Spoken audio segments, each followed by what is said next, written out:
Hi mga langga, good morning. Anyway, good afternoon. Grabe, sobrang init. Sobrang init talaga ngayon. I guess nasa ano kami, nasa 40 grados. Sobrang init. Summer na summer. So ayan, umiitim na tayo. And look at these two people here. My babies. Ayaw nilang maglakad kasi sobrang init. Grabe, sobra talaga. Sobrang init, guys. Grabe. So, ako naman, tagatak yung aking pawis.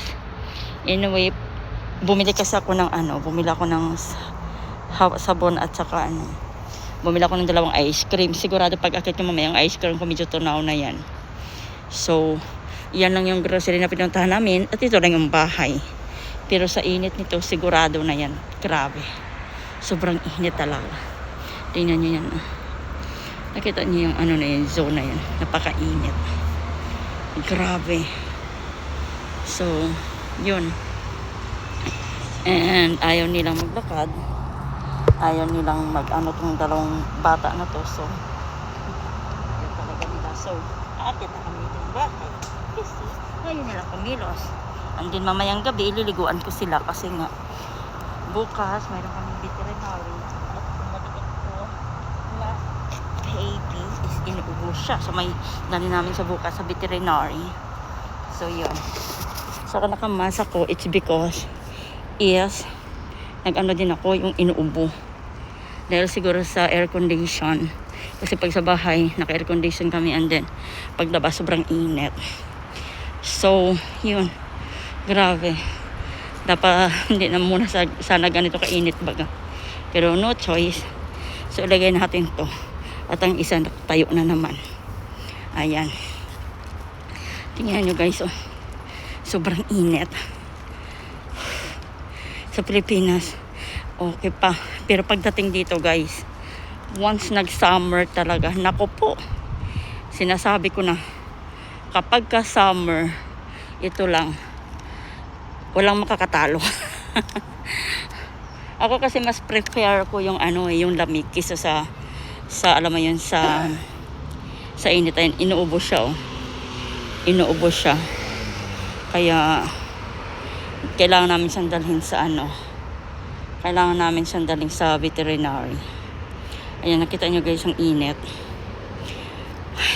Nagwa-warning yung mga cellphone namin sa sobrang init. Grabe ang warning niya. So, kailangan i-call ganito ganyan daw, ganito ganyan kasi nga sa init. Ayan. So, parang ayaw kong maglakad. Parang ayaw ko ng ito lang yung bahay. Pero ayaw ko ng guys, ayaw ko ng maglakad pa. Parang ayaw ko sa ilalim ng araw. Pero, yun, kailangan.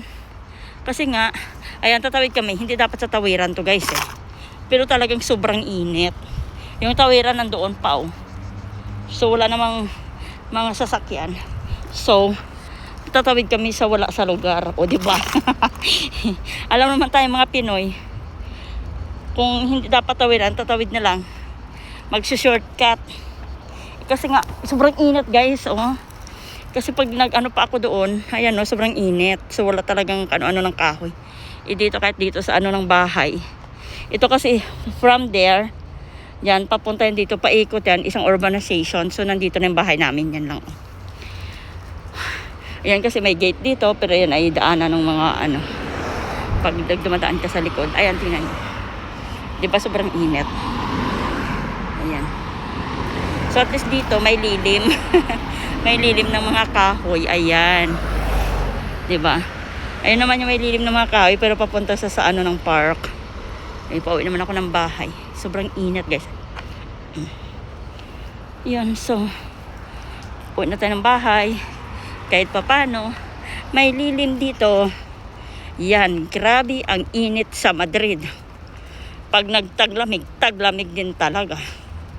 Diba?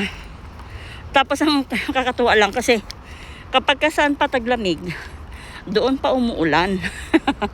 O, diba? Mababasa ka. Dahil sa ulan, malamig na malamig. Sana man umulan pag summer.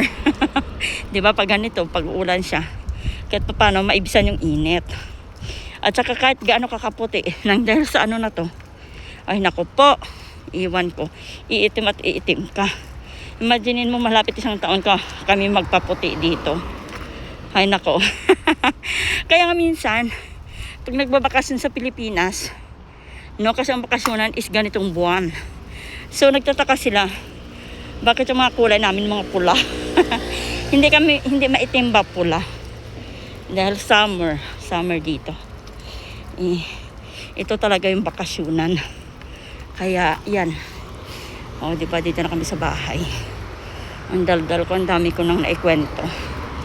Yun lang guys, update. Mainit kami ngayon dito sa Madrid.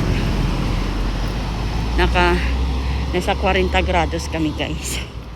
Yun, that's it. And we're home.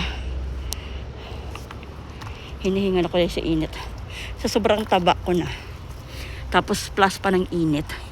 Hinihingal na ako. O diba? Wala man ng kahangin-hangin. Ay naku po. Hinihingal ako guys. Sa taba ko at sa init. Ayan. O diba?